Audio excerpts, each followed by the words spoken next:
सुर्खियों में। नमस्कार, हमारे खास कार्यक्रम सुर्खियों में आपका स्वागत है। मैं हूं आपके साथ दीपा सिंह।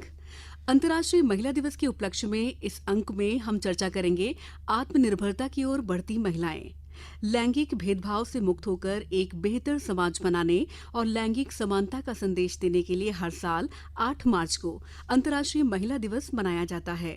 ये दिन महिलाओं के सम्मान में मनाया जाता है। ये महिलाओं के समान अधिकार, महिलाओं के खिलाफ हिंसा और दुर्व्यवहार तथा प्रजनन अधिकारों जैसे मुद्दों पर बात करता है। आइए जानते हैं इस दिन को मनाने की शुरुआत कैसे हुई। 1910 में क्लारा जेटकिन नाम की एक महिला ने अंतर्राष्ट्रीय महिला दिवस की बुनियाद रखी थी।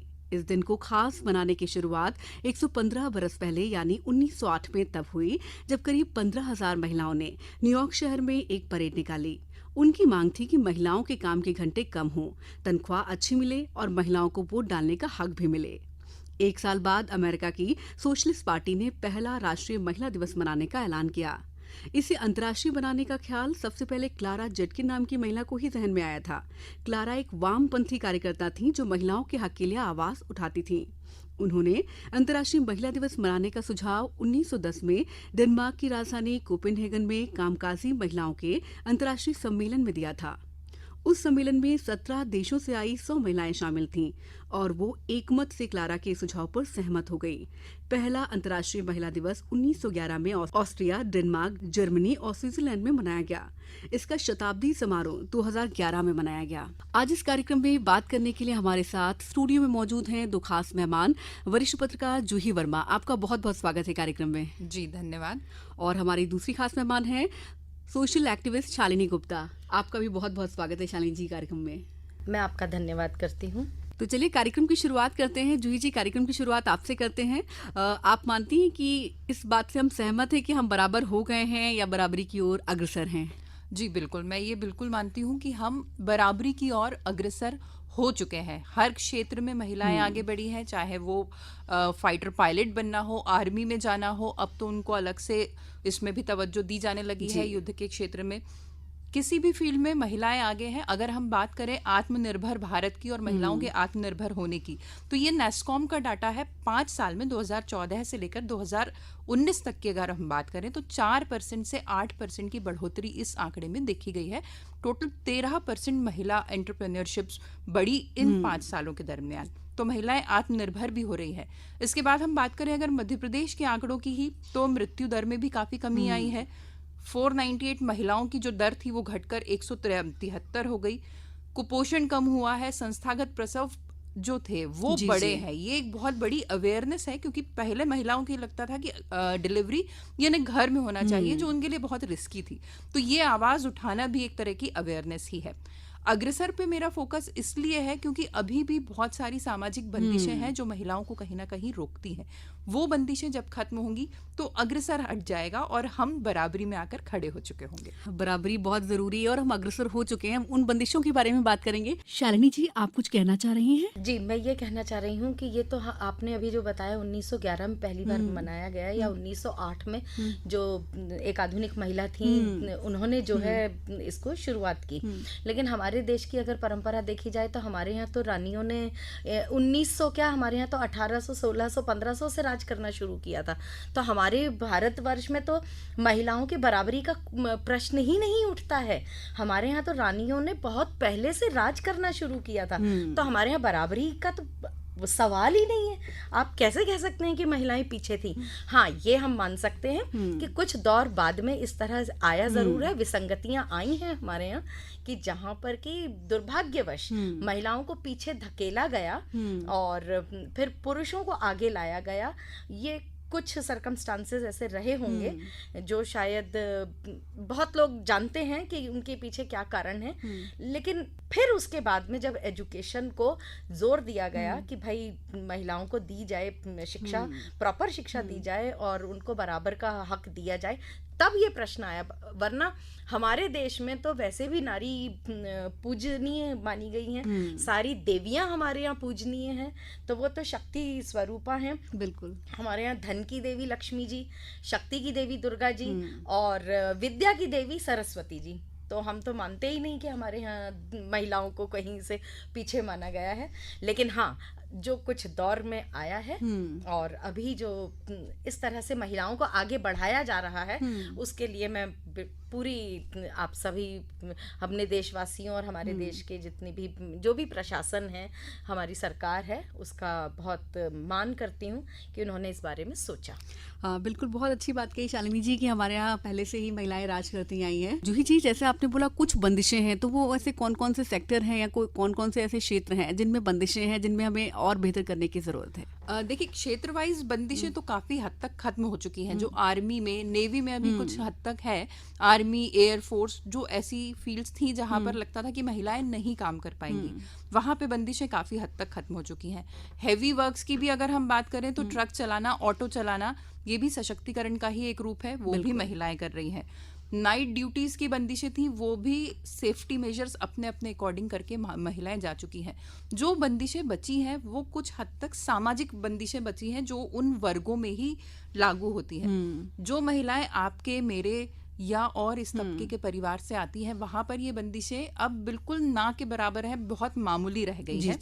लेकिन जो आज भी छोटा तबका है, जहां हम बहुत इंटीरियर्स में जाते हैं, गाँव में, वहां पर कहीं ना कहीं अभी भी कुछ कुछ बंदिशें हैं। हालांकि मैं यहाँ पे भी ये बताना चाहूंगी कि गांव के लेवल पे सेल्फ हेल्प ग्रुप इतना अच्छा काम कर रहे हैं कि वो पुरुषवादी सोच को वहां पर चुनौती दे रहे हैं और बड़ी अच्छी अच्छी महिलाएं एक दूसरे को आत्मनिर्भर कर रही हैं। चेन की तरह काम हो रहा है। सिर्फ जो बंदिशें हैं वो ऐसी जगह पे है जहां आज भी हम देखते हैं कि महिलाएं घर से बाहर नहीं निकलेंगी, वो पढ़ेंगी नहीं, वो घूंघट में रहेंगी।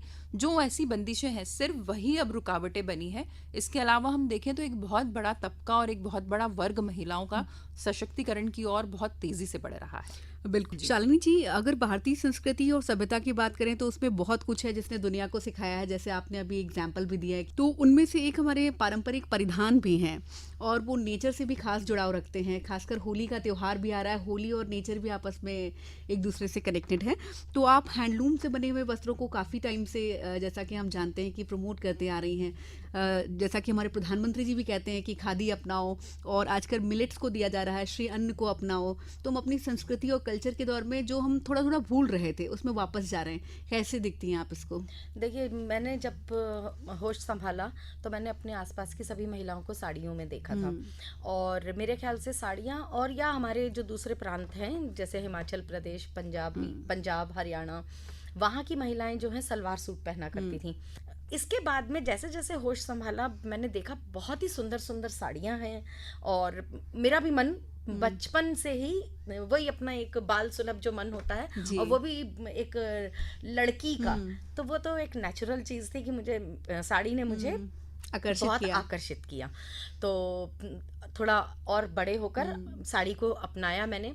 हाँ, ये ज़रूर है कि मैं बहुत पहले से अपनाती आई हूँ, और मेरे अपने जो आचार व्यवहार है, या आप ये कह लें कि जो मेरा अपना रहन सहन था, मैं दिखने में भी बिल्कुल ही भारतीय महिला जैसी ही बनावट है मेरी। तो मैं अक्सर इसी पहनावे के साथ कहीं भी आया जाया करती थी, तो बहुत कम प्रतिशत महिलाएं मुझे देखकर खुश होती थी, बहुत ज़्यादा प्रतिशत महिलाएं देखकर मुझे खुश नहीं होती थी, और वो एक अजीब सा उनका व्यवहार हो जाता था मेरे। रही बात फिर मैं, और जब समय के साथ साथ मेरे बच्चे जब मुझे देखने लगे, मैं आपको बताती हूँ, मेरा बेटी तो ठीक है, बेटी तो मम्मी को देखेगी, वो मम्मी की साड़ी पड़ी है कहीं तो लपेटना शुरू कर दिया, वैसे ही मैंने भी शुरू किया था अपने बचपन में। लेकिन बेटा मेरा बहुत अच्छे से ऑब्जर्व कर रहा था। उसने जब भी उसके स्कूल में पेरेंट टीचर्स मीटिंग होती थी, मुझे सख्त हिदायत देके जाता था, और ये मैं बात बता रही हूँ, वो 3rd में था, 3rd 4th में था, तब बोलता था, मम्मी आप साड़ी पहन के आना और बड़ी बिंदी लगा के आना। तो आप ये देखिए कि बच्चे के मन में पहले से ही आ रहा था। और आज मेरा बेटा एक वयस्क है और वो बाहर पढ़ने गया है, लेकिन आज मेरा बेटा मेरे पास जितनी भी साड़ियां हैं उन सबके बारे में जानता है, शायद वो मुझसे ज़्यादा जानता है। और उसने कुछ साड़ियां जो कि थोड़ी दुर्लभ है मिलने के लिए अभी हमारे भारत में, हर जगह आपको आसानी से नहीं मिल सकती, लेकिन हम कोशिश करेंगे तो किसी पर्टिकुलर शहर में या उसके बनने वाले स्थान पर मिलेगी। तो मेरा बेटा एक दिन आया कहीं से, और आते ही मैंने जैसे दरवाज़ा खोला, बोलता है, मम्मी आप पारसी गारा जानती हो? अरे वाह, तुमने कहाँ से पढ़ा, तुमने कहाँ से सुना? नहीं तो अमूमन पुरुष नहीं जानते हैं ज्यादा साड़ियों हम के भी बारे नहीं में। जानते हैं। बिल्कुल सही कहा। अमूमन मैं पुरुषों के लिए ही बिल्कुल, कहूंगी, बिल्कुल। नहीं जानते हैं ज्यादा साड़ियों के बारे में। लेकिन मुझे उसके मुंह से ये बात सुनकर बहुत अच्छा लगा कि उसने शायद कुछ और रिसर्च किया होगा, कहीं कुछ पढ़ा होगा, तो फिर उसने कुछ एक अपना टारगेट सेट किया, मैं आपको तब ये पारसी गारा साड़ी जरूर दिलवाऊंगा, क्योंकि वो काफी महंगी साड़ी होती है। लेकिन पारसी गारा का मतलब ये होता है, वो एक तरह की एम्ब्रॉयडरी है जो कि पारसी महिलाओं द्वारा हाथ से की जाती है, और उसमें बहुत मेहनत लगती है। इतनी भरी हुई उसकी एम्ब्रॉयडरी होती है कि शायद एक फूल बनने में 4 या 5 घंटे लगते होंगे।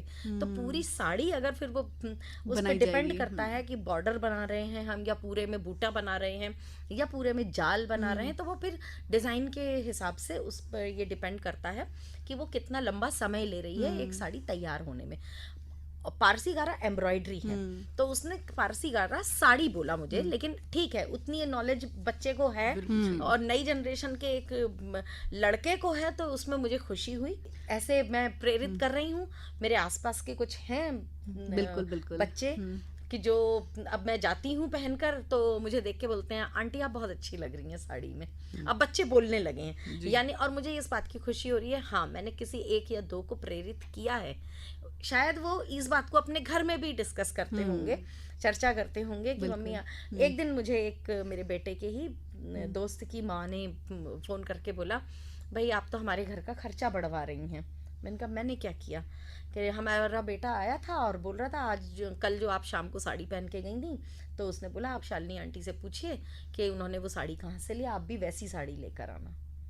तो मैंने कहा देखिए, इसमें खर्चा बढ़ाने की बात नहीं है, आप शायद उतने पैसों में आप तरह तरह के 7-8 कपड़े ले लेती होंगी बाहर के।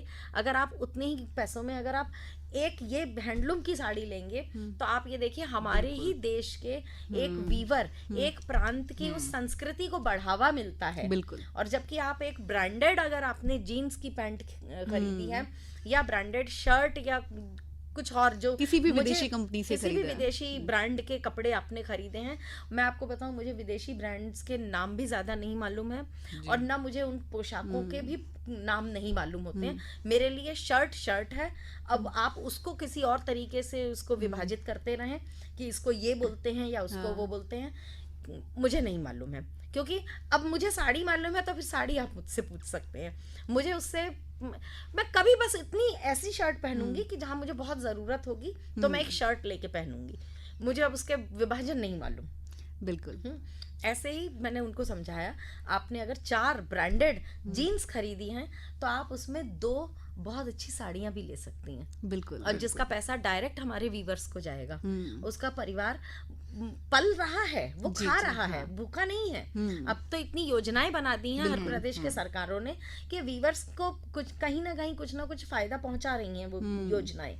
लेकिन जितनी ज्यादा हमारी उनकी बनाई हुई साड़ियां हम पहनेंगे, उतने हम उनको आर्थिक रूप में और संगठित करेंगे और उनको सशक्त करेंगे। बिल्कुल, बहुत अच्छी बात आपने कही है कि अगर आप 4 ब्रांडेड कपड़े खरीद रहे हैं, तो 2 आप हैंडलूम पे भी जा सकते हैं, रख सकते हैं, ताकि हम अपने देश में अपना कुछ योगदान दे सकते हैं। बिल्कुल, यही तो होता है सर्कुलेशन ऑफ मनी जो होता है। हमारे देश का पैसा हमारे ही देश में रहे, क्या बुराई है? सही बात। बहुत अच्छी बात कही है आपने। जूही जी, हमने स्व सहायता समूह की महिलाओं की बात की थी, जिस तरह आपने बताया कोविड काल में भी हमारी कितनी समूह की महिलाएं उतरी और मास्क बनाए, जो बहुत सारी चीज़ें, इक्विपमेंट्स बनाए, लोगों तक पहुंचाए, हेल्प की, साबुन बनाए। तो बताया जा रहा है कि 44 लाख महिलाएं आत्मनिर्भर हो चुकी हैं और दूसरों को रोजगार दे रही हैं। कैसे देखती हैं आप इसको, आपकी क्या राय? बिल्कुल, मैं इस पे जरूर बोलना चाहूंगी, लेकिन शुरुआत पारसी गारा से करना चाहूंगी। जरूर क्योंकि जरूर। जिस तरीके से आपने जिक्र किया, हमें, जो हम खुद को फॉरवर्ड महिलाएं कहते हैं, हमें भी नहीं पता कि हमारी भारत की संस्कृति में क्या क्या छुपा हुआ है, कितना खजाना है जी। और ये जो सेल्फ हेल्प ग्रुप है, एक्चुअली ये उसी खजाने को खंगाल रहे हैं। ठीक है, वो अगरबत्ती बनाती है, वो मास्क बनाए उन्होंने, कोविड काल में काफी काम किया, और जब एक तरफ अर्थव्यवस्था पूरी डाउन हो रही थी, लोगों के घर बार नहीं चल रहे थे, सेल्फ हेल्प ग्रुप तब भी आत्मनिर्भर थे, सशक्त थे, और उसमें कहीं ना कहीं उनका जो सशक्तिकरण है उसमें ही भारत की यही संस्कृति, जो कला उनके पास है, वो भी एक बहुत बड़ा योगदान करती है। जैसा योजनाओं का जिक्र हुआ, अब बहुत सारी योजनाएं हैं जो सेल्फ हेल्प ग्रुप को बहुत असिस्ट करती हैं, उनको आगे बढ़ाने के लिए मदद करती हैं, और ये उन्हीं योजनाओं का नतीजा है कि 5 से 6 साल में देश के अंदर 3 गुना से ज्यादा सेल्फ हेल्प ग्रुप बने हैं। करीब 56 से 66 सेक्टर्स के बीच में महिलाएं अलग अलग काम कर रही हैं। सबसे अच्छी बात है कि मैक्सिमम सेल्फ हेल्प ग्रुप जो है उसके डायरेक्टर पद पर महिलाएं ही काबिज हैं। जी। हम ये डिग्री डिप्लोमा की बात नहीं कर सकते कि मेरे पास एमएससी की डिग्री है तो मैं बड़ी हूँ और वो तो कढ़ाई करना जानती है, हो सकता है उसकी अर्निंग मुझसे ज्यादा हो। बिल्कुल। और यही वजह है कि जो भारत की संस्कृति है, भारत में जो काम है, हमारे देश के खुद के काम है, वो अब विदेशों में रहने वाले स्टूडेंट्स को अट्रैक्ट कर रहे हैं। वो काम छोड़कर यहाँ आ रहे हैं, और जब वो अपनी देसी चीजें बनाकर सेल कर रहे हैं तो उनकी तनख्वाहें उन मल्टीनेशनल्स कंपनी से बहुत ज्यादा है। ये भी सब जो है, ये एक स्ट्रक्चर जो इतना मजबूत बुना हुआ है, इसके पीछे भी सेल्फ हेल्प ग्रुप ही है। तो जो गांव की महिलाएं हैं जो कभी घूंघट में रहती थी, आज अगर वो अपने घर की रीढ़ की हड्डी बनी है, तो ये पूरा का पूरा क्रेडिट सिर्फ उन सेल्फ हेल्प ग्रुप्स को ही जाता है जो बरसों से बहुत छोटे छोटे स्तर पर लगातार काम कर रही हैं। इसमें उन महिलाओं का आत्मविश्वास भी है, बिल्कुल, जिन्होंने कि अपने आप पे भरोसा करके समाज को ये दिखाया कि जो आप हमें पीछे सरका रहे हैं, हम ये काम कर सकते हैं। और असल में सशक्तिकरण वही है, क्योंकि पढ़ी लिखी महिला तो बाहर आएगी ही। उस तबके की महिला का बाहर आना जिसको पढ़ाया लिखाया नहीं गया, जो पाबंदियों के बीच में, बंदिशों के बीच में रही, पर घर में जब जरूरत पड़ी तो वो सबसे आगे थी कि नहीं, मैं करके दिखाऊंगी, मेरे बच्चे कहीं दर दर भटकेंगे नहीं। तो एक्चुअल सशक्तिकरण तो वही है, वही सोच उसने है। अपने साथ की संगी सहेलियों को भी हाथ से हाथ इस लायक बनाया, बढ़ाकर मिलाकर जो है ये सारी महिलाएं हाथ में हाथ डालकर आगे बढ़ी हैं। बिल्कुल। कहते हैं संगठन में शक्ति होती है। बिल्कुल। सारी महिलाएं जाहिर तौर पर संगठित हो रही तो शक्तिशाली, ऑटोमेटिक और सशक्त होती जाएंगी। शालिनी जी, जिस तरह आजकल बाजारवाद चल रहा है, सौम्यवाद है, आधुनिकता के बुरे प्रचलन के दौर में हम अपनी संस्कृति, पहनावे और खान पान को कैसे बचाएं? हमारे खान पान को हम कैसे बचाएं, अपनी संस्कृति को कैसे बचाएं? देखिए, एक तो वैसे भी हमारे यहाँ जो हैं अब एकल परिवार हो गए हैं। एकल परिवार में भी ये एक दुर्भाग्यवश जो महिलाएं हैं वो अपने त्योहारों को या तो स्वेच्छा से त्याग रही हैं या उनको मजबूरन त्यागना पड़ रहा है, क्योंकि वो घर से बाहर निकल के या तो कहीं जॉब करने जा रही हैं या वो अपने घर के मजबूती के लिए आगे बढ़ रही हैं। लेकिन मैंने फिर भी बहुत सारी महिलाओं को उन सब चीज़ों को बैलेंस करते हुए देखा है कि अपने घर के तीज त्योहार अगर होने हैं तो सुबह जल्दी उठकर उतना त्योहार का काम करके, पूजा पाठ करके, उतनी संस्कृति को सहेज कर, अपने घर की जो परंपरा है उसको सहेजते हुए वो अपने घर से 10 सवा 10 बजे निकल रही हैं। तो उनके बच्चे ये देख रहे हैं, है ना, जी। कि भाई मेरी मम्मी ने इतना काम किया, आज हमारे घर में ये त्योहार मनाया गया, इसको हम इस तरह से मनाते हैं। स्टेप बाय स्टेप देखते हैं बच्चे। कुछ हद तक बच्चे ग्रैस्प करते हैं, कुछ जो बच्चे हमसे ज्यादा मॉडर्न पढ़ाई पढ़ रहे हैं, मैंने कई परिवारों के बच्चों को देखा है जो कि अपनी माँ का या अपने पिताजी का या अपनी दादी दादा के इन मनाते हुए त्योहारों का मजाक उड़ाते हैं। तो वो चीज़ गलत है। हमें उन बच्चों के साथ में ये इस बात को बिल्कुल हमें उनके साथ में ये बहुत अच्छे सहजता से बताना चाहिए, समझाना चाहिए कि हमारे देश की यही परंपरा है। आप चाहे कितनी भी पढ़ लिख लो या आप अपने देश से अलग नहीं हो सकते। बिल्कुल। कि आप अपनी चीज़ों को कैसे त्याग सकते हो, कैसे नकार सकते हो आप अपनी चीज़ों को। बस यही है कि अगर घर में सभी मिलजुल कर, मैं सिर्फ महिलाओं के लिए नहीं कहूँगी, एक अकेली महिला के ऊपर ये कभी भी एक भार नहीं डालना चाहिए कि त्योहार मनाने का भार सिर्फ महिला के ऊपर है। ये एक जो जिम्मेदारी है ये घर के पुरुषों की भी है। हमारा त्योहार है, हमारे देश का त्योहार है, बिल्कुल। हमारे देश की पूजा पाठ विधि है या हमारी परंपराएं हैं, उनको सहेजना है। बच्चों के साथ मिलकर अपने उस त्योहार को, अपने घर को सजाएं, उन सब में बच्चों को शामिल करें, जी जी। तभी वो बच्चे आगे करेंगे। आजकल ये और बहुत अच्छा ज़माना आ गया है कि जो सोशल मीडिया पर कुछ छोटे छोटे वीडियोस बना के डाले जी, जाते जी। हैं। तो आप ये देखिए, कुछ महिलाओं ने ये एक बीड़ा उठा लिया है कि अपनी परंपरागत, जैसे कुछ दिन पहले चतुर्दशी आई थी या संक्रांति आई थी, तो उस दिन हम कैसे अपनी पूजा स्थान को सजाएं। अगर हम उस तरह के वीडियोस छोटे बनाकर हम उनको वायरल कर बिल्कुल। दें, तो ये नई जनरेशन देख रही है, जी तो जी। इस तरह से बच्चों को दिखाई भी देगा। और जो एकल परिवार की महिलाएं हैं, जिनके अंदर शायद कभी कभी मैंने सुना है कि कुछ महिलाओं को अपराध बोध होता है इस बात का कि हम ये नहीं कर पाते अपने समय अभाव के कारण, तो वो भी इसको सीखती हैं, बिल्कुल। लेकिन कुछ उसको अपना भी रही हैं। तो इस तरह से हम बचा सकते हैं अपने देश बिल्कुल, की। कहते हैं कि जो देखते हैं उसे सीखने की कोशिश करते हैं हम लोग, जो बिल्कुल। आंखों के सामने आता है उसे जहन में उतारते हैं। बिल्कुल उतारते हैं, और फिर हम उन पद चिन्हों पर चलने की पूरी कोशिश भी करते हैं। जूही जी, मैं आपसे बात करना चाहूंगी। हमारे प्रदेश में अगर बात करें तो स्थानीय जो चुनाव होते हैं या शिक्षक भर्ती में या पुलिस भर्ती में, तो शिक्षक भर्ती में 50% और पुलिस की नौकरियों में 30%, अन्य भर्तियों में 33% महिलाओं को आरक्षण दिया जा रहा है। तो इस पर आपके क्या विचार हैं? जी बिल्कुल। कई लोग होते हैं जो ये कंप्लेन करते हैं कि आरक्षण की क्या जरूरत है, अगर आप सशक्त हैं तो आप खुद आइए। हाँ। पर ये आरक्षण आज की परिस्थितियों में बिल्कुल अभी भी जस्टिफाइड है, क्योंकि जहां आरक्षण है वहां उन लोगों को भी छूट है आने की जिनके घर से नहीं निकलने दिया जाता। उन्हें ये पता है कि ठीक है बेटा नहीं जा पाएगा तो कम से कम बेटी तो जाएगी। तो ये आरक्षण की बिल्कुल जरूरत है, और इस आरक्षण का रिस्पॉन्स भी मिल रहा है, महिलाएं आगे आ रही हैं, उनकी सीट्स ऑलमोस्ट फुल हो रही है। तो ये साबित करता है कि महिलाएं जागरूक हैं कि उन्हें यहाँ जाकर काम करना है। सबसे बड़ी बात आपने सोचिए कि जब पुलिस भर्ती निकल रही है तो एक महिला को ये पता होना कि पुलिस भर्ती की एग्जाम है, उस पुलिस भर्ती की एग्जाम के लिए उसको क्या क्या तैयारी करनी है, फॉर्म कब निकलेगा वो फॉर्म फिल करना है। तो ये वो जमाना नहीं है जहां सिर्फ साइन करना सीख गई तो महिला सशक्त है। ये वो जमाना है जब वो पूरा फॉर्म भी फिल कर सकती है, डेट भी याद रख सकती है, मोबाइल पे जाके डाउनलोड करके सब कुछ देख सकती है। तो ये हर छोटी छोटी स्टेप जो है वो सशक्तिकरण की तरफ ही ले जा रही है। बिल्कुल, बहुत ही अच्छे एग्जाम्पल से आपने समझाने की कोशिश की कि किस तरह से घर से ही बालिकाएं, महिलाएं सशक्त हो रही हैं। शालिनी जी, जब भी संस्कृति और सभ्यता की बात करते हैं तो निश्चित तौर पर बहुत लोग रूढ़िवादी मानने लगते हैं। क्या आपको भी कभी ऐसी किसी परिस्थिति का सामना करना पड़ा है? हाँ जी, बिल्कुल करना पड़ा है। मेरा शायद वेशभूषा यही है, साड़ी, या थोड़ी सी आसानी के लिए मैंने पंजाबी सूट भी पहन लेती हूँ मैं घर पर या मार्केट जाने के लिए, लेकिन ज़्यादातर मैं कोशिश करती हूँ साड़ी पहनूं। जी।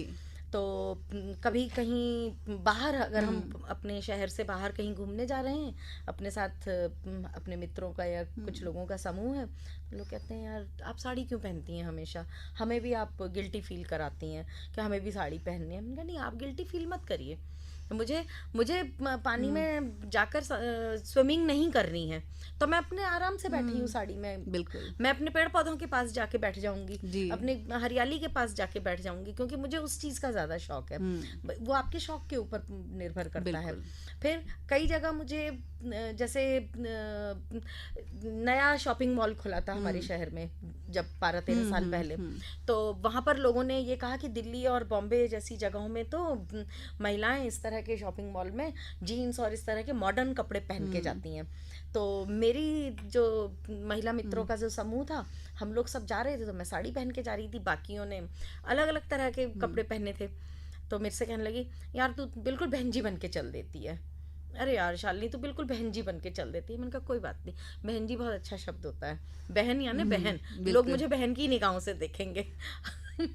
तो उसमें ये होता है कि कुछ लोग इस चीज को कॉम्प्लीमेंट भी ले रहे थे अपने लिए, मेरे लिए नहीं। और कुछ लोग एक अजीब उनके लेकिन प्रतिक्रियाएं थी कि ये, उनको ये लगता था कि मैं खुद साड़ी पहनती हूँ तो मैं ये उनके ऊपर एक जबरदस्ती कर रही हूँ। उनको प्रेशर आ जाता था कि हम भी साड़ी पहन के चलें, क्योंकि अगर फोटो खींचेगी तो उनके घर के पुरुष देखेंगे तो वो बोलेंगे यार तुम भी पहन के जाया करो।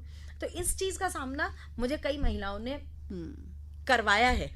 जी। वो खुद बोलती हैं कि यार तुम्हारे कारण हमें अपने घर में डांट पड़ती है। मैंने कहा नहीं यार, डांट मत पड़ाओ, लेकिन तुम ये कोशिश करो कि अगर तुम 10 दिन घर से बाहर निकल रही हो, 2 दिन साड़ी पहन लो, तुम्हारे घर वाले भी खुश होंगे। और तुम देखो, तुम पहले 2 दिन पहनने की कोशिश करोगी, तुम अपने आप 4 दिन पे आ जाओगी। बिल्कुल, बहुत अच्छा संदेश दिया आपने उनको।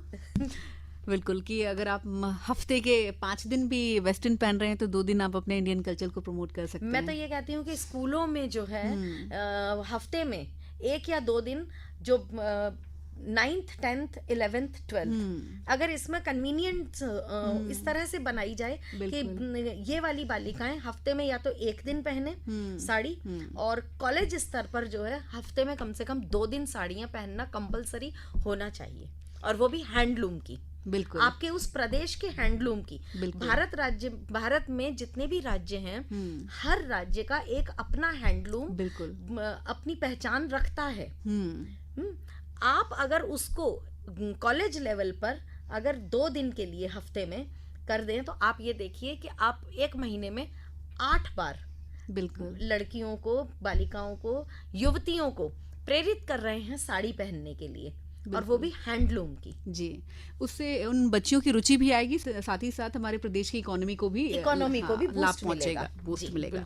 बिल्कुल सही कहा। जूही जी, आपकी तरफ रुख करते हैं। देखिए, केंद्र और राज्य में तो बहुत सारी योजनाएं हैं। अब लाडली बहना योजना है, लाडली लक्ष्मी है, कन्यादान योजना है। मतलब अब लड़की पैदा होती है तो पैदा होते ही उसको काफी कुछ मदद मिलने लगती है। अब परिवार ये नहीं सोचता, जैसा मध्य प्रदेश के मुख्यमंत्री शिवराज सिंह चौहान हमेशा कहते रहते हैं कि अब बिटिया बोझ नहीं है।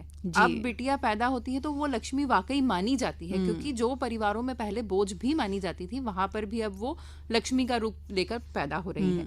ये एक आर्थिक मदद की जरूरत थी और इसने सोच काफी ज्यादा बदली है। एक जगह जो कमी रह गई है, वो कमी सिर्फ अब इस बात की है कि बहुत निचले लेवल तक अभी ये चीजें, मैसेज जाना बहुत जरूरी है। अंतिम व्यक्ति, जो प्रदेश की अंतिम पंक्ति का अंतिम व्यक्ति है, उस परिवार तक ये योजनाओं का लाभ पहुंचे, और ये जितना ज्यादा पहुंचेगा, जितना ज्यादा प्रचार प्रसार होगा, उतना ज्यादा बेटियों को, लड़कियों को फायदा होगा। जैसे हम देख भी रहे हैं, बाल विवाह की संख्या बहुत कम हो गई है। अब जो भ्रूण हत्या होती थी, कन्या भ्रूण हत्या, उसके आंकड़ों में बहुत कमी आई है। तो इम्पैक्ट जो है वो दिखाई दे रहा है, और आने वाले समय में और भी ज्यादा इम्पैक्ट दिखाई देगा। इनका प्रचार प्रसार और जितना तेजी से होगा, उतनी ज्यादा महिलाएं, बच्चियां सुरक्षित होंगी, और सरकारी योजनाएं जो है वो ज्यादा कामयाब नजर आएंगी। बिल्कुल सही कहा आपने कि जो भी पंक्ति हो, आखिरी व्यक्ति तक जितनी योजनाएं अगर पहुंच रही हैं और उनका लाभ उठा रहे हैं, तो जाहिर तौर पर हमारी महिलाएं दिन ब दिन सशक्त हैं और होती चली जा रही हैं। शालिनी जी, हमारे यहाँ अभी G20 के लिए प्रदेश में कई आयोजन हुए हैं, तो ऐसे में हमारे प्रधानमंत्री जी ने भी कहा है कि भारत, भारतीयता और भारतीय संस्कृति को ये विश्व में स्थापित करने का अवसर है। तो आप कितनी सहमत हैं इससे? मैं बिल्कुल 100% सहमत हूँ। स्थापित करने की तो जरूरत इसलिए पड़ रही है क्योंकि लोग भूल रहे हैं। हम तो वैसे भी शुरू से विश्व गुरु रहे हैं, बस वो कुछ बीच में समय इस तरह से आया था कि जहाँ पर कि आधुनिकता की दौड़ में हमारे भारत के बहुत सारे लोग उस दौड़ में शामिल हो गए थे, लेकिन हमारी जो शक्ति है वो उससे बाकी का विश्व पूर्ण रूप से सहमत है और परिचित है। लेकिन अभी जो हमारा, मैं हैंडलूम की ही बात करूंगी, या हमारे हस्तशिल्प, हस्तकरघा, बाकी की जो हाथ की बनी हुई वस्तुएं हैं, अगर हम इन जो ये सम्मेलन हो रहे हैं, यहाँ पर अगर हम हर प्रदेश के हिसाब से अपने स्टॉल्स लगाएं, हाथ की बनी हुई चीजों के, हाथ के बने हुए खाद्य पदार्थों के। आजकल तो आप ये देखिए कि जो रुई, कपास और इसके अलावा रेशम, और इसके अलावा आजकल तो हम वनस्पति से भी कपड़ा बना रहे हैं जी। जो पहले के जो कहानियों में, हम पुरानी कहानियों में ये पढ़ा करते थे कि पत्ता लपेट के आ रहे थे, हैं, पत्ता लपेट के। भाई वो पत्ते में फाइबर है, वो निकाला गया है पत्ते से फाइबर, बांस से फाइबर, कच्चे बांस से फाइबर निकाला गया है। आप देखिए गन्ना जो यूज हो जाता है, जिसका रस निकाला जाता है, जो उसका फाइबर बचता है, बिल्कुल रस निचोड़ने के बाद उसको प्रोसेस करके उसका फाइबर बनाया जा रहा है, उसका फैब्रिक बनाया जा रहा है। इसी तरह से केले की जो तना होता है, केले के पेड़ का, उसमें से फाइबर निकाल के, उसमें से तो तमिलनाडु में तो उसमें सैनिटरी पैड्स बन रहे हैं, केले के जो तने के फाइबर हैं, बिल्कुल। वहां पे जो है सैनिटरी पैड्स बन रहे हैं। ऐसे और न जाने कितनी तमाम चीजें हैं कि जो हम उसका वस्त्र बना सकते हैं। और इस तरह के सम्मेलनों में, चाहे वो भारत में हो रहे हो या विदेश में हो रहे हो, हमारे भारत के प्रतिनिधि अगर वहां पर जाते हैं, उनको सरकार अपने स्तर पर उनको वहां पर इन सभी चीजों को प्रदर्शन करने के लिए उत्साहित करे और वहां पे इन सब चीजों को प्रदर्शन करने की व्यवस्था करे। तो और हमारे देश की हाथ की बनी हुई चीजें हैं और हमारे देश की संस्कृति, परिधान, इन सब चीजों का वाकई में वहां पर प्रचार प्रसार हो जाएगा। बिल्कुल सही कहा आपने। वैसे भी हमारे यहाँ जो भी विदेशी डेलीगेट्स आ रहे हैं G20 की बैठकों में, उनको मोटा अनाज दिया जा रहा है, जो हमारे जिसको प्रधानमंत्री जी ने श्री अन्न का नाम दिया हुआ है। जो मिलेट्स है उनके डिशेस उनको दी जा रही हैं। मिलेट्स के फायदे तो हम सब जानते ही हैं कितने ज्यादा हैं। ऐसे ही स्टॉल्स भी लगाए जा रहे हैं जो सेल्फ हेल्प ग्रुप की महिलाओं ने बनाए हैं या जो अपने घर के उत्पाद हैं। जूही जी, अब मैं चाहूंगी कि आप हमारी महिलाओं से क्या कहना चाहेंगी, आपका क्या संदेश है, क्योंकि घड़ी इशारा कर रही है, हम लोग काफी समय से डिस्कस कर रहे हैं। जी बिल्कुल, मैं सारी महिलाओं से सिर्फ यही कहना चाहूंगी कि अपनी संस्कृति, जैसा बार बार शालिनी जी ने भी कहा, अपनी संस्कृति को संजोना बहुत जरूरी है। संस्कृति को छोड़कर सशक्त नहीं हो सकते, क्योंकि यही हमारे जीन्स में है और यही हमारे संस्कारों में है। जीन्स शब्द नया है, संस्कार बहुत पुराने हैं। तो अपनी संस्कृति को संजोते हुए जितना आगे बढ़ सकती है उतना आगे बढ़े। सिर्फ एक पॉइंट पे डिफर करती हूँ मैं कि आप क्या परिधान पहनती हैं, ये आपकी पसंद है, लेकिन परिधान हमेशा आपके समाज की सोच के अनुकूल होना चाहिए, ये बहुत जरूरी है। तो अपनी पसंद को ध्यान में रखते हुए और अपने दायरों को ध्यान में रखते हुए जितना आप सशक्त हो सकती हैं होना चाहिए। अपने परिवार को साथ लेके चलना चाहिए। जो बात एकल परिवार और संयुक्त परिवार की आई, संयुक्त परिवार एक बहुत बड़ी ताकत है। मैं एक गृहिणी हूँ, मैं संयुक्त परिवार में रहती हूँ और शायद इसीलिए मैं सशक्त हूँ, क्योंकि मुझे ऑफिस आने के बाद ये चिंता नहीं करनी पड़ती कि अब मेरे पीछे घर पे क्या हो रहा होगा। बिल्कुल, वहां पे मेरा संयुक्त परिवार मेरा बहुत बड़ा सहारा बन के खड़ा हुआ है। तो अपने परिवार को साथ लेते हुए जितना आगे आप जाके आगे जाना चाहते हैं, चलते चले जाइए। स्काई इज द लिमिट, रोकने वाला आपको कहीं कोई नहीं है। बिल्कुल, बहुत अच्छी बात कही। शालिनी जी, आपका क्या संदेश है? और मैं महिलाओं को यही संदेश देना चाहती हूँ कि बिल्कुल आप जो भी काम करें, बिल्कुल मन लगा के करें। किसी की कोई ज़रूरत नहीं है आपको कि कोई आपको किसी चीज़ के लिए अलाउ करे। आप ये उनको अलाउ ही मत करने दीजिए कि कोई आपको अनुमति दे कि आपको ये काम करना है या नहीं करना है। आपके शिक्षा ग्रहण करना आपका जन्म सिद्ध अधिकार है। जैसे हम पैदा हुए हैं, सांस लेना हमारा जन्म सिद्ध अधिकार है। हर डिसीजन जिंदगी के लेना उनका अपना जन्म सिद्ध अधिकार है। बस अगर वो परिवार को साथ लेकर चलती हैं तो परिवार उनकी बिल्कुल ताकत बन के खड़ा रहेगा। और उनके आसपास के सभी। और एक चीज और है, महिलाओं को महिलाओं का साथ कभी नहीं छोड़ना चाहिए। जी जी, बिल्कुल सही। बहुत बहुत शुक्रिया आप दोनों का कार्यक्रम में शामिल होने के लिए। जी धन्यवाद। धन्यवाद आपका। और इसी के साथ कार्यक्रम सुर्खियों में फिलहाल इतना ही। दीजिए इजाजत, नमस्कार।